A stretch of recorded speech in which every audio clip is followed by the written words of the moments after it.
ကဲအားလုံးပဲမင်္ဂလာပါဒီနေ့ကျွန်တော်ဘာကိုခွင့်အားပေးချင်လဲဆိုလို့ရှိရင်မနေ့ကအာတူဘချတဲ့အချိန်မှာပါစတာတယောက်ကပြောတဲ့အရာကိုကျွန်တော်ဆင်ခြင်မိတယ်ဘာလဲဆိုလို့ရှိရင်တော့အရင်တော့ USA စီတင်ဖြီလို့ရပြီးသားလူတွေကိုစီတင်ဖြီကြပါအပွင့်မဲ့ယူကြပါလို့ကျွန်တော်ခဏနိုးဆော်တယ်တဲ့ဒါပေမဲ့ကျွန်တော်တို့ချင်းလူမျိုးတွေယူတုံလူမျိုးတွေကသူတို့လေးကောင်းမှကြတယ်အခုဒီချင်းဆိုလို့ရှိရင်တော့အပွင့်မဲ့ယူလို့မရတော့ဘူးနော်စီတင်ဖြီလို့မရတော့ဆိုတော့တားကိုနောင်တားရကြတယ်ဆိုပြီးတော့သူပြောတော့တာကိုကျွန်တော်ကြားတဲ့အချိန်မှာကျွန်တော်ဆင်ခြင်မိတဲ့အရာကဒါကလောကအရာပဲဖြစ်တယ်။တားနောင်တရရင်လဲ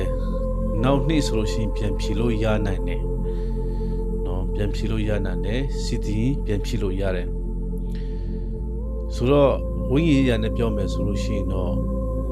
ကျွန်တော်တို့အသက်တာထဲမှာကောင်းမှလို့မရဘူး။ဒီနေ့အဝင်းကလေးလာပြောတယ်လို့များရှိရယ်ခရိုရှေတွေကက်ပင်းတွေလုပ်ကြတယ်။နော်ခဏနိုးဆိုချင်းခံရတယ်ကက်ပင်းတော့တဲ့ပါတမန်တရားဟိုအဝေကလေးကိုမဖြစ်တဲ့နီးနဲ့ကြားစီချင်းနဲ့စိတ်နဲ့နိုးဆိုတဲ့လူတွေများနော်ဆိုတော့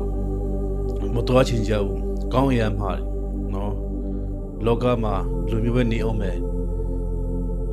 ကျွန်တော်ကတင်ချင်းရလို့ရှိရင်တော့လနေလို့မရတော့ဘူးဆိုပြီးတော့တချို့တော်လူတွေကပြန်ပြောလို့ရှိတယ်ဆိုကျွန်တော်ပြောပြမယ် USA မှာနေတာတော့မှစစ်တင်ဖြီလို့ရတဲ့အချိန်မှာမဖြီလို့အခုလော့နောင်တာရတယ်ဆိုလို့ရှိရင်ဒါကနောက်နှစ်မှာနောက်လမှာဆိုလို့ရှိရင်ပြန်ပြီးတော့ခွင့်ပြုလို့ရှိရင်ဖြီလို့ရသေးတယ်နော်ပြန်ပြီးတော့ဖြစ်လို့ရသေးတယ်ဒါပေမဲ့ဝိညာဉ်ရမှာနောက်ကြပြီဆိုလို့ရှိရင်တော့ဘလို့မှအဖတ်ရှယ်လို့မရတော့ဘူးအဲ့ဒါကိုကျွန်တော်ဆင်ခြင်မိတဲ့အရာဖြစ်တယ်။ဒါကြောင့်မလို့ဒီလောကမှာအသက်ရှင်နေချိန်မှာအနှစ်ကောမှာပြောထားလဲဆိုလို့ရှိရင်တ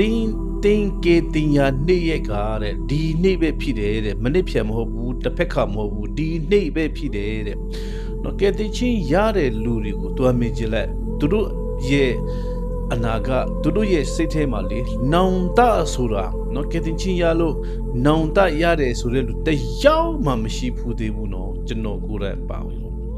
ကျွန်တော်ဆိုလို့ရှိရင်အရန်ပြောပြီးတော့ဂျင်းနူးတဲ့ခါမှာကျွန်တော်အရင်တော့နေခဲ့တဲ့အရာတွေကျွန်တော်စိုးမိုက်ခဲ့တဲ့အရာတွေတောက်ခဲ့တဲ့ဆက်လက်တောက်ခဲ့တဲ့အရေးတွေနော်ကျွန်တော်စိုးခဲ့တဲ့အရာတွေပြန်ပြီးတော့ကျွန်တော်တက်တာမှာဆင်ချီမိတဲ့အချိန်မှာဖခင်ကိုသိပြီးတော့ဂျေယူသိနေဒါကြောင့်မလို့ဒီနေ့ဒီစကားကြားတဲ့အချိန်မှာသင်ဟာဒီနေ့ကသင်ရဲ့ကယ်တင်ရာနေ့ရက်ဖြစ်တဲ့ယေရှုခရစ်တော်ကကျွန်တော်တို့ကိုအသက်နဲ့အသွေးနဲ့ကျွန်တော်တို့ကိုရွေးဝယ်ခဲ့ပြီးသွားပြီကျွန်တော်တို့ကယ်တင်ခဲ့ပြီးသွားပြီသင်ကယုံကြည်ခြင်းနဲ့ရယူဖို့ပဲလိုတယ်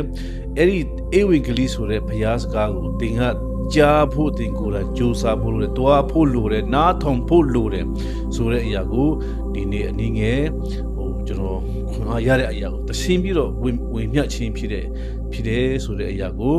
ကျွန်တော်ပြောပြခြင်းဖြစ်တဲ့အရောက်ချင်းရှိတဲ့ကိုဘုရားသခင်